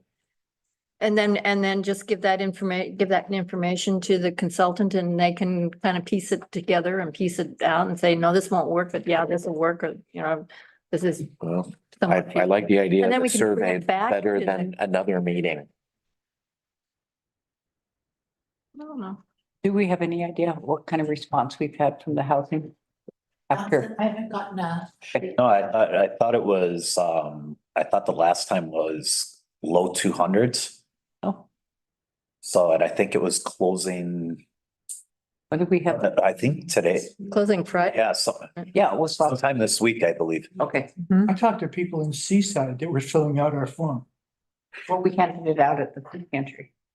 Yeah, but there's, I mean, the information. it's Yeah. And I it's put out it on there. Facebook, Yeah. so. It's not just in town. But a lot of those people work in Camden. Sure. Yeah. Sure. Some of them would like to live here. How can we take some kind of action? well, we can't now. It's a work session anyway. How about you see me and Karen work on some kind of a proposal, a draft of a proposal for you this is the process that we think you need to get to before you would consider the answer, and then from there, if I hire somebody to do work or whatever, but let us go ahead and put that together. Yes, please. Pardon? Yes, please. Okay, But with a reasonable timeline. Not gonna happen in March. Yes, I think we all understand that, April, but, we'll do it on April Fool's Day. so April. Well, we don't know yet. Let's find out how long it would take. I don't think we should be setting a date until we know. No, I just meant it's not gonna happen. Yeah, drafting it up won't be too bad, but then process will. It's a series of public meetings, it's sending out surveys, it's all these kind of things. But it's just an idea of what it would take, and it's a starting point for a conversation. and, yeah, we're not gonna solve any problems for this summer, that's for sure. No, we're not gonna solve any problems in the next 2 years or maybe 3 years, but as Maybe two. Brandon is saying, we can lay the foundation for something. And see if we can get people on board to the idea. Mhm. Like I said, I think we probably can, but maybe I'm wrong. But also, in my cartoony little world, the folks that live here don't pay. Right, oh, absolutely, yeah. So it's just the folks that are coming to visit and aren't staying at hotels. I'm sure everyone in town will be for it. You think so, huh? It's so easy to gain consensus in this town. I'm sorry. Talk about. Sarcasm. participating Stop way of sarcasm. looking at town. Okay, we've got, Okay. The only other thing I would mention is just that all the information in this does not indicate that things are ever going to get any less than what they are. They're going to continue to increase. Mean number of visitors. Oh, Yes. absolutely, I totally agree with I mean, we're talking 25% by 2040 is just some of the numbers tossed out in here. So And then we're on, not talking any reduction. and then on one hand, we are kind of depending on the lodging taxes and increasing the tourism because of the lodging taxes and how we're dedicating those to various projects. So on one hand, we want the increased tourism. On the other hand, we don't want people driving in with cars. Are So there vacancies in the hotels in the summer now? Very many vacancies? no, Yeah, so, It's self-regulating. yeah. that's interesting how we. Right. Dichotomy. Yeah. Well, Bruce took us on a big sidetrack there from traffic flow in downtown, but no. I'm glad you said it. I think that's important. And it wasn't unpopular. Not at this table. Not yet, not yet. But I do have a lot of concern with the point that Nancy brought. Yeah, no, I think that was, Perception. I think we were all sort of thinking that. Yeah. Yeah. Forming. I mean, people already talk about how elitist Cannon Beach is, and this just, at least this particular thing kind of smacks of it, you know, and I just don't want to get into that situation.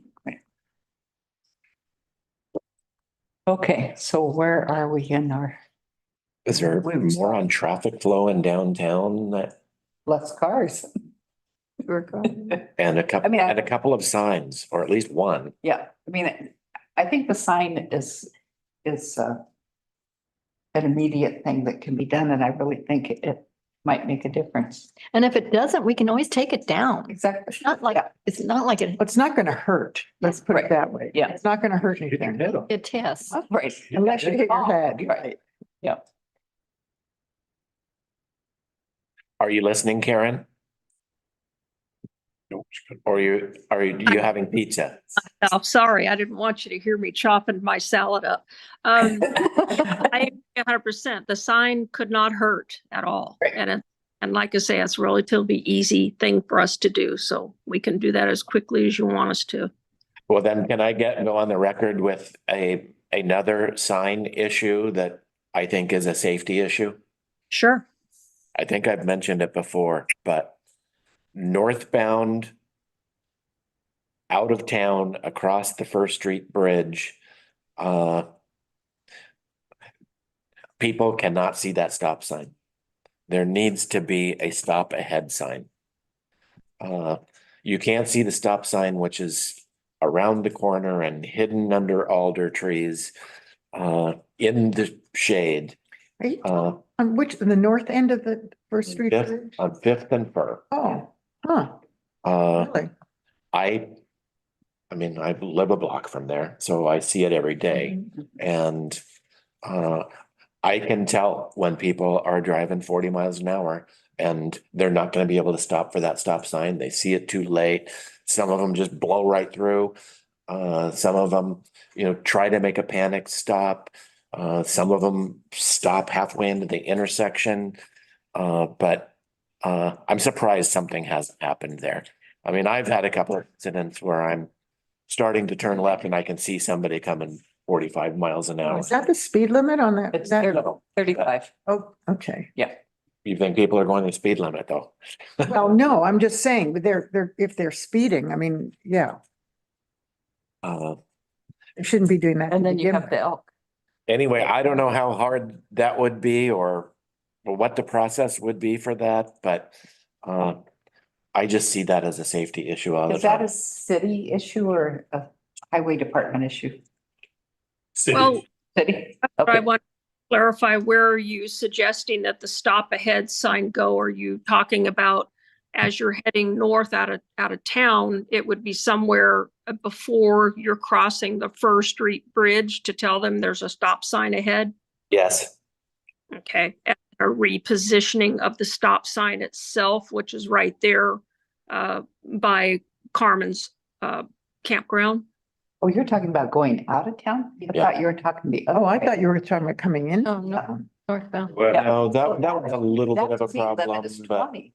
that's a little bit of a problem, but it's the one where people are leaving town and they don't even realize there's a stop sign there. It's coming into town, there is a stop ahead sign. There's also a don't block the intersection sign, which makes it kind of confusing for people.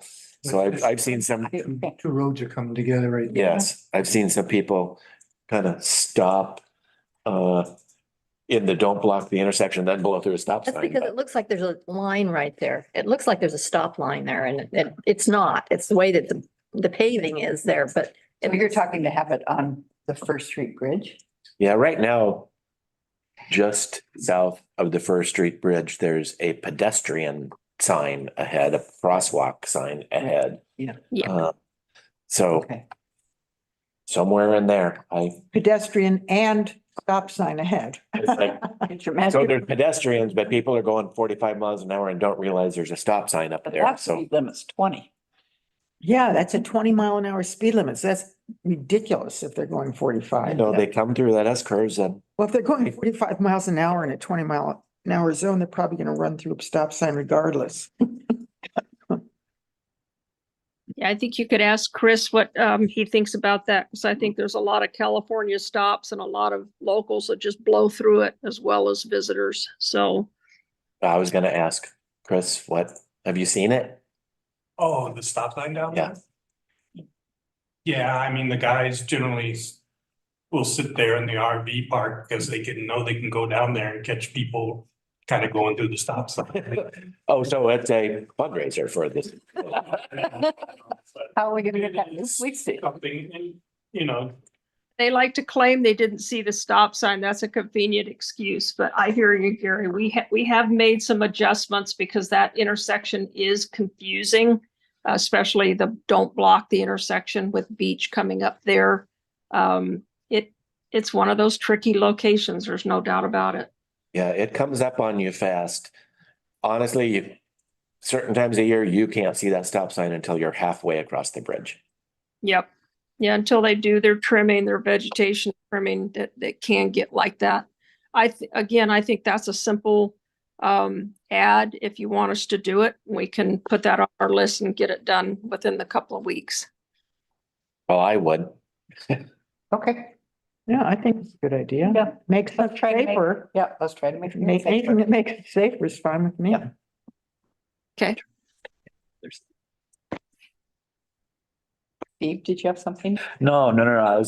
I'm thinking that, maybe over time too, what might happen as there's more activity in that area. Right now, it's, vacant and not used. And obviously, we're hoping for other things to occur in that area. And maybe as more activity takes place, with the school and things like that, that may naturally slow things down as well. But I don't think it would hurt right now to No, go ahead and put a sign. Eventually, that area will change. It will. Hope and pray.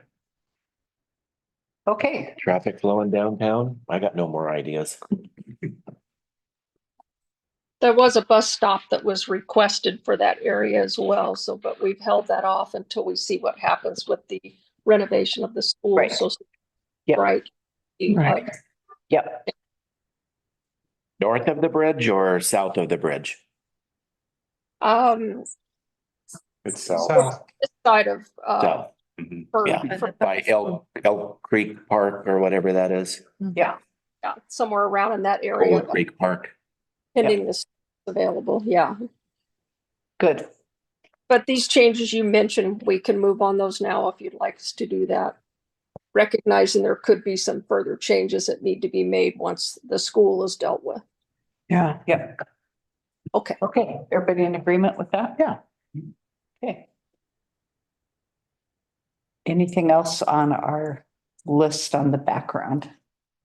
I mean, the downtown striping, I personally have always wanted, but maybe we need to wait and see what you guys come up with. It's definitely part of a solution. You're gonna need the clear parking spaces if yeah. it's gonna be paid. So I think it's part of that solution, Right. probably. Yeah.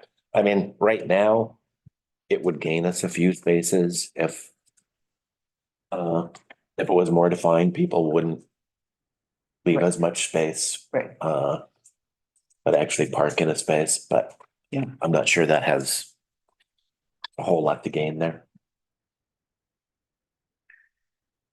Well, especially, I think we need to wait because to do it all now and then have to redo it. Right. I don't know. Yeah. Yeah. It's making No, I sense to agree. me. We okay with that? Okay. Okay, Gary, you said you wanted to talk some other things? trails? Well, I mean, Karen brought it up, but yeah, I mean, part of the solution to this is to get people out of their cars.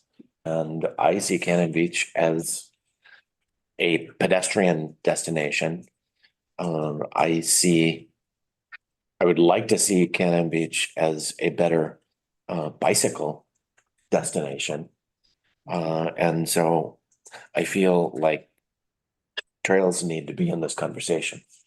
Once the people get here in their cars. Yeah, Yeah, I mean, so that the two things are totally, I think trails would help with, once people are here, they might not have to drive their car from south end to the north, north Or end. out to of their their shopping, hotel parking. or out of their hotel, right? Yeah. It's not going to solve the net amount of cars in Cannon Beach, but it would solve getting around once you're in. leave your car, Cannon Beach is the kind of place where you can park your car at the hotel and walk or bike everywhere. And not. That would be- yeah, Not take your That car would be- anywhere. Yeah, Yep. That'd be great. I like that. I mean, that whole idea of that bypass trail. Well, I've said it a lot, how I think it's a safety issue to stop people from walking on the S curves of Hemlock. I just think that is the scariest thing. And last summer, I've said this before, I saw a family with their kids on the back of their bikes, riding through the S curves, that tiny little shoulder. Two parents and a kid on the back of each bike in a little basket. They were, well strapped in and everything, so the parents weren't just careless. But they had to get somewhere and they wanted to use their bike and there was no other way to do it. So it just is not a good place to walk Or ride your bike. or ride your, oh, yeah. And I think, that's part of the TSP, is completing that project, both Mhm. pedestrian. Also part of the parks master plan. Right. Yes. Yep. And I think that is a possible use for TLT funds. I agree. More than possible. Yeah, Mhm. I think it's a definite. I mean, Infrastructure. Mhm. I've mentioned this before too, but connecting Midtown connecting Tolovana to downtown becomes a little more of a stretch. It's, fewer people are likely to walk that. Maybe bike it if we can complete that, but Midtown to downtown, Ocean Avenue. I just see that as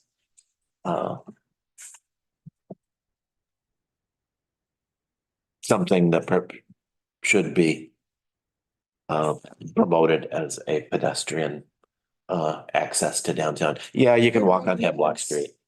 It already is a pedestrian access. He said Very just- promoting it. Oh, not changing it, just promoting it. Maybe, I mean, personally, I don't like walking on the gravel and, competing with the cars with the dog on a leash. I don't think it's bike friendly for sure. No, But I mean, there we've got that concentration of hotels, two of the biggest ones in town. And that is an area it feels like we could make a difference in getting people, out of their cars from driving downtown and enjoy this amazing walk or this amazing bike ride. it's a very short distance you're talking about from Midtown to downtown. Yeah. It's a 10-minute walk. Yeah. And I think a lot of people already get there rather than try and find a parking spot downtown. But Some people will walk on Hemlock Street, but I mean, if you like Hemlock Street, that's fine. A lot of people walk on Hemlock Street. What's that? A lot of people walk on Hemlock Street. Yeah. Yeah. That's because there's not really a good alternative. Yeah. This would be a good alternative. well, for walking, I personally like to walk on that gravel road. I love that. I do it every chance I get. I like Ocean Avenue above walking on the sidewalk along Hemlock Street with the cars, but Yeah. But I think right now, to me, the bigger issue is a bike trail that connects downtown to Tolovana. Avoids the S curves bypass. And so where would you put the bike path to avoid the S curves? Well, this, where they did on the TSP study, they had a whole map. You know, and there was, it went for a while along 101 or close to 101. And it went up the hill, I believe on Yukon, I think it was. Do we have that picture? Yeah, There's, I think, ODOT right of way along 101. and Yukon was, I think it was up Yukon. Yes. Mention the neighborhood. It's Yeah, some people in the neighborhoods were not real excited about having a bike path near their house. Though, I mean, no, I mean, you know what? I don't know. It's an asset, Right by my house, I don't care. Yeah. I mean, you know, I think it'd be great. Those bikers, I tell you. No, they're really a nasty bunch. Okay, so we've got it up here on the screen. Can we make it bigger at all or not? Oh, great, that's better. okay, Oh, so they really have it right up. do we have to have any ODOT permission then for a bike path or any? But we'd have to work with them, you know. On highway right away, so you'd probably, I mean, it would definitely have to be obviously its own trail, not connected, you know, to the street. But no, ODOT would definitely be involved because we'd be looking to use their right away. Yeah. Do we have the southern part of it where it goes goes through the neighborhoods and goes up the hill? I remember seeing those pictures. 78. 78, is that it? Yeah, that's it. Yeah, it is Yukon.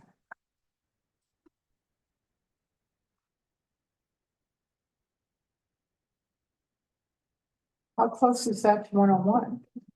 Well, there's the Oregon Coast Highway. Yeah, it's not, I mean, it's not right on top of it. I think this is something, Yeah. Is that yeah, I different? don't Yeah. think that's it. That's That's improvements. 442. 4.4.2. Good move. the one that had, for Lisa, You've got went other from stuff. here, and this little dotted line is a little trail, and it went down along. That's what when I This is remember. 77 again. And it went down Yukon. Yeah, but they don't finish it. I know, but there was a map where it was finished. Well, you'd have to get from here to. Bypass. Had it. There's a larger one on The 7. Parks Master Plan. That's right. Does it? Mhm. What, is that it? Wait a minute, is that dotted line? That's all of them. What was the next one up? No, there was one with a dotted line. Go up. The other way. That one, what's that? That's the. That's the pond. Sewer ponds. Oh, okay. I must have imagined it. Well, it's, It went up Yukon. it's there and, you know, I think it's something that should be a priority. Haystack.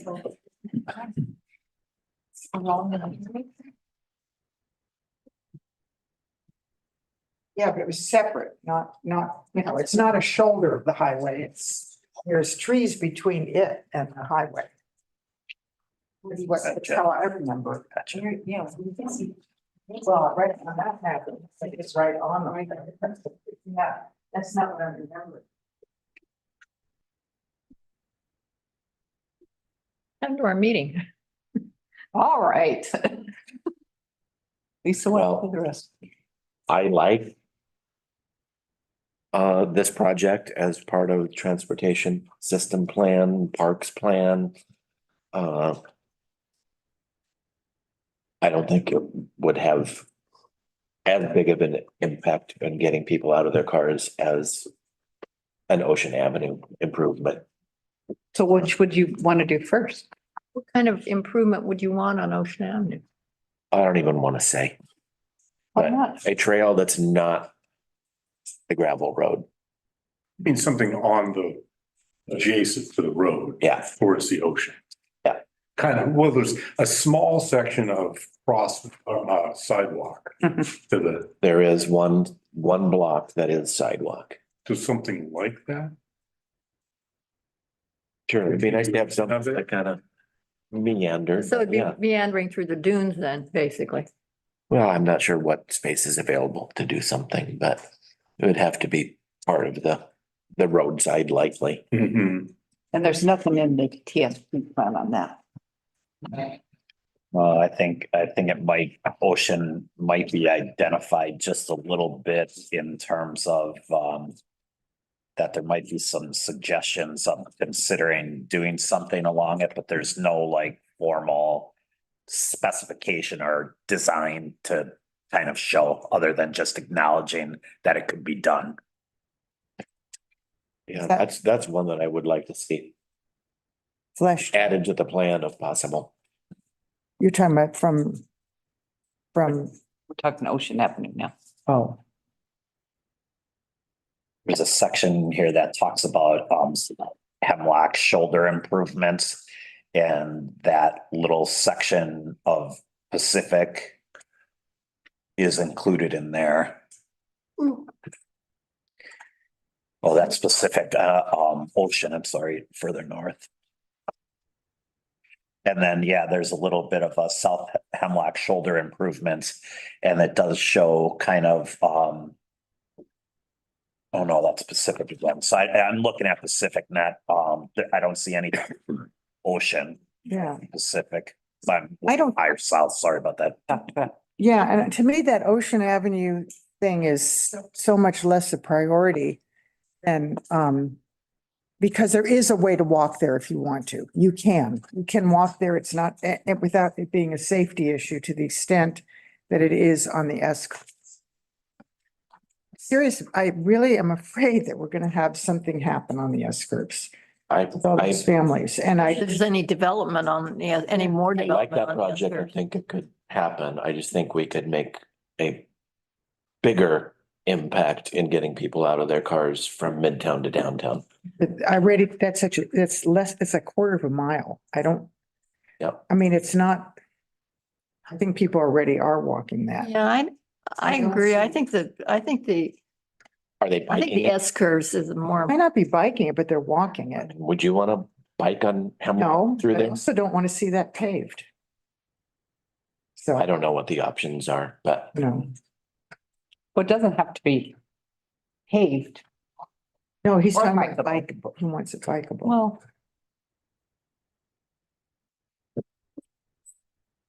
What do you want here? me, Yeah. What do you He want? just wants to be able to walk his dog wherever he wants to go and have it. It's all about him. hey, I walk it. It's incredibly enjoyable, despite the fact that I have to deal with cars and gravel and I just think that You could also An walk on asset. the beach.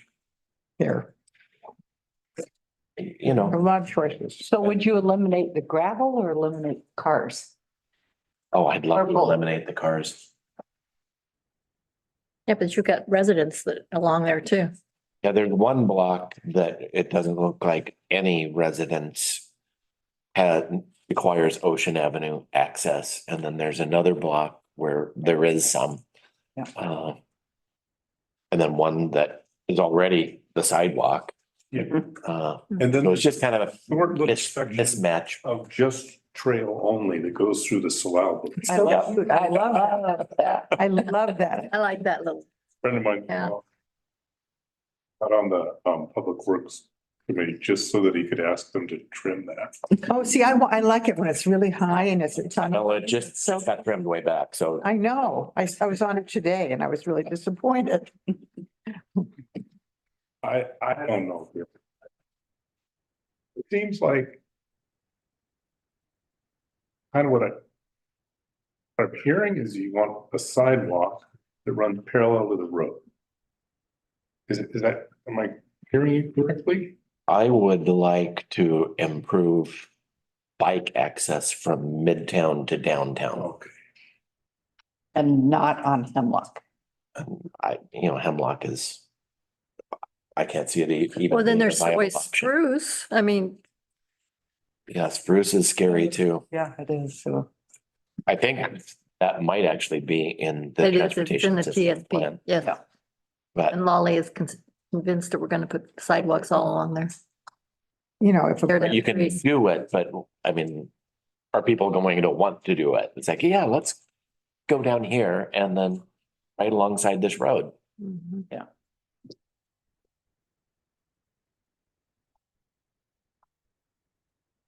So it's really, for me, it's about the transportation plan and encouraging, making Cannon Beach more bicycle friendly.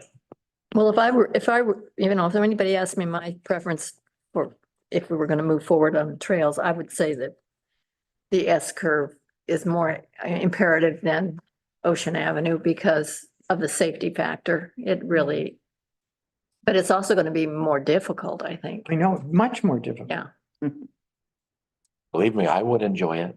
yeah. I wonder how many people would actually use that. I think they if it was A lot built would. and and if it was safe, I think people would definitely use it. I think they'd much prefer the safety. Yeah, Who would use it? they're giving up the view of the ocean, but people who live in Tolovana and want to get to Portland, yeah, get to Cannon Beach would use it, I think, a lot. So residents who are in Tolovana, walking to Yeah. downtown. Or vice versa. I mean, that's the way I would use Yeah, it. Yeah. Or the young fit ones would be bike, Yeah, because they have to go up a hill. Yeah. You know, yeah. Yeah, Well, that is a and- steep hill. And people that stay in hotels, if we could get them to leave their cars at the hotels and walk or bike. That would Great. solve. I feel like that's a little more of a stretch to get, a family to bike or hike from Tolovana to downtown, but I don't think so. I don't either. I don't think so. I see them doing it now. 2.5 miles, Is it that far? but the length of our town Oh, is 2.5 yeah. miles. But it's not to walk I have to from go all Havana to Tolovana. downtown is not 2.5 miles. 2.5 miles long. Yeah, it's about 1.25 miles from Tolo. It's just south of the S curves to downtown, Right. 1 to 1.25 miles. That's, my only other trail idea is north Ecola Creek. Connecting Les Shirley to downtown, to the First Street Bridge, essentially. There's, To the trail that already exists, there's the wetlands, the horse trail. Yeah. But but no, whether that's, whether that one works, but I mean, it's very dangerous right now because of the way the horses have created a huge rut and it hasn't been maintained in And now the at least horses are 3-4 years. gone, right? And now I don't think we'll have horses Right. again. Yeah. Jan, you want to make a quick comment? Yes, please. So Janet Siebert, Orman, P O Box 778, Kennedy. I just was curious, looking at the map for the, along the highway, the trail, the way it's drawn. Would people want to walk along the highway with the noise there? We used to pick up the garbage, Barb, and it's pretty, intense walking along that highway or near that highway. So I'm curious if people really believe, I get the S-curve danger, but I just think if people are coming here to be by the ocean, are they gonna really choose to walk along that highway instead? And the other question is, how many trees are we going to lose in that vegetation corridor, the forest corridor? Well, So all those questions. can I respond to that? Yeah.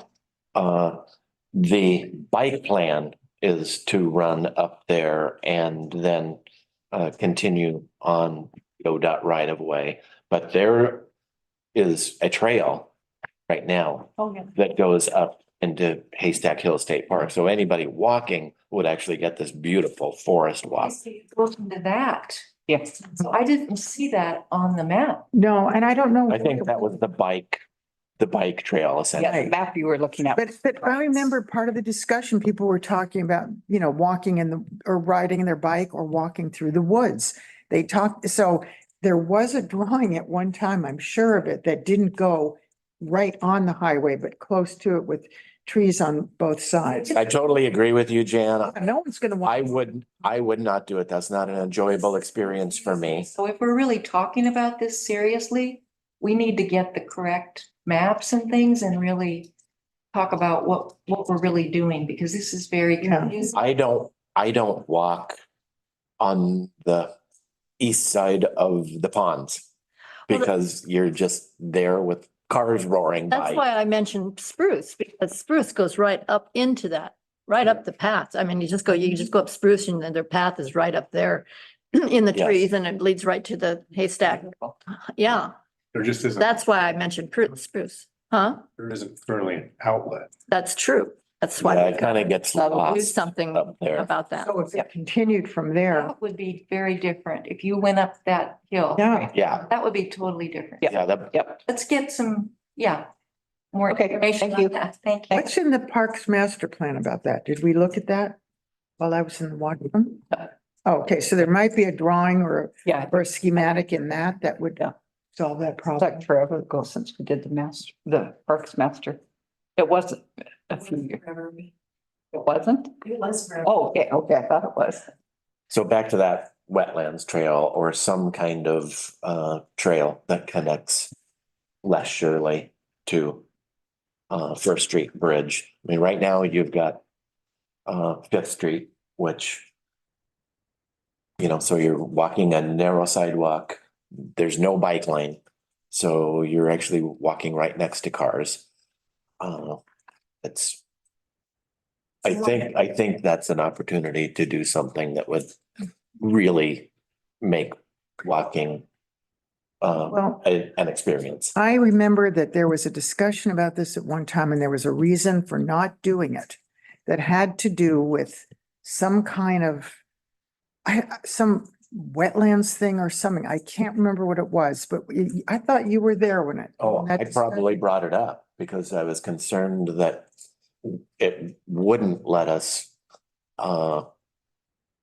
maintain that trail or improve the trail there. And Mickey assured me that that the ordinance would allow. No, this is something from before, but anyway, it doesn't matter. I can't remember what it was. I'm just saying, I like it kind of wild in there. I don't want to really see a big bike trail going along the north side of the creek. I'm not sure a bike trail No, makes we're sense. talking pedestrian. But Right. it's not walkable right now. It's not complete. One of the bridges, water crossings doesn't exist. It's dangerous and overgrown right now, Mhm. so it's not walkable. Your option is to walk along Fifth. And if it's been raining, then you have to time your walk so that cars who may be oblivious to splashing. Splish splash. Okay. Anyway, I'm just thinking about the experience that Cannon Beach is. That's all. Okay. Anything else? Well, I'd like to see them Parks Master Plan. If there is a good map in there of a possible trail, I'd like to know what it is. There is. And keeping trails on this agenda of Mhm. Right, the conversation. because again, I think that's a good TLT project. Absolutely. Yep. So when we have our joint meeting with the Tourism and Arts Commission, we need to talk definitely about using some of those funds for trail development. Did we ever schedule that? Have we scheduled that? I'm so confused. Our work session. Okay. Yeah, I know Julie was talking I guess yesterday It was just yesterday. If you're talking about a separate committee, I've never quite seen it as a separate No. committee, but I've also, I'm not sure how it would work to have Tourism and Arts Commission in that process. It seems more like, I mean, who would be the applicant for that? Is the city going to apply to Tourism and Arts Commission for something? That's something we'll have to figure yeah, out. that's where I haven't Yep. figured out what that process looks like. I have some background on that. The specifically the Tourism and Arts Commission was looking at all the sources of TLT. And they saw that there were some real inefficiencies in that. And they had suggested to the council a while back that if there could be somebody that could be over TLT funding, and as opposed to like 2 or 3 groups that were handling it, and to try to get that efficiency. And I think that that's what Julie was talking about. And it was, I think she and Greg Swedenborg were talking about it when they were on chat. I'm Well, I'm not understanding. Someone is over it. Someone, instead of having TAC, there's the money for the chamber. Is there another, oh, there's other funds that come straight to the city. But they were saying that with the inefficiencies in the way that we were spending TLT, that if there was somebody that was over it, and, you know, of course, the council is, but the council hadn't really thought about this concept. We're starting to do it more now, but that somebody could be in charge of that. I've always thought there should be, Committee. A committee. And that, but what she was saying is that potentially TAC could be that committee. But it's something that the council has to agree to first, as far as like who should be. and would they provide oversight to the chamber then? Is that what you're saying? I don't know. I Okay, don't know. It was a long time ago that was proposed. but I think I've proposed this in the past, that the Tourism and Arts Commission kind of oversee the TLT spending as a whole, Yeah. rather than just that one little bucket. Sure. I mean, it's something worth talking about. I have a question that really doesn't have anything to do with this, but I do have. Oh, please.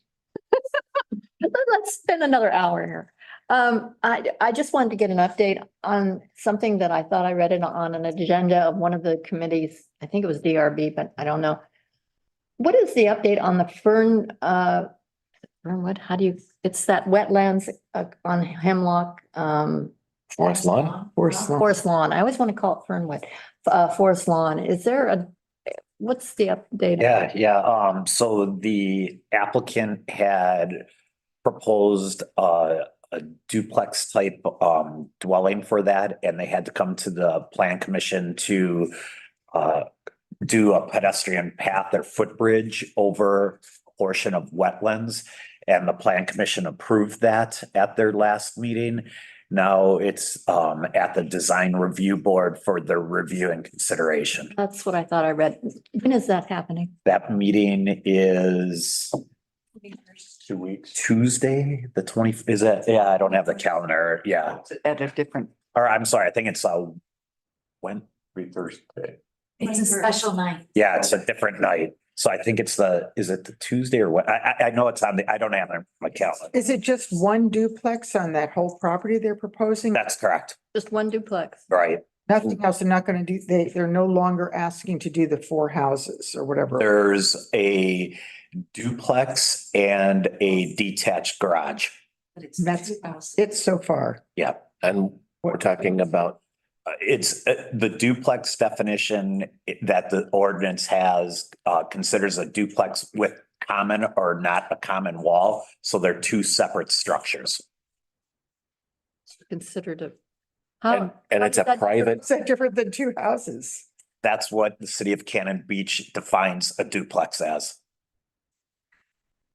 Huh, that's really Is weird. there a difference in setback requirements then for, Houses. so it can be, it has to be 5 feet apart, Same lot.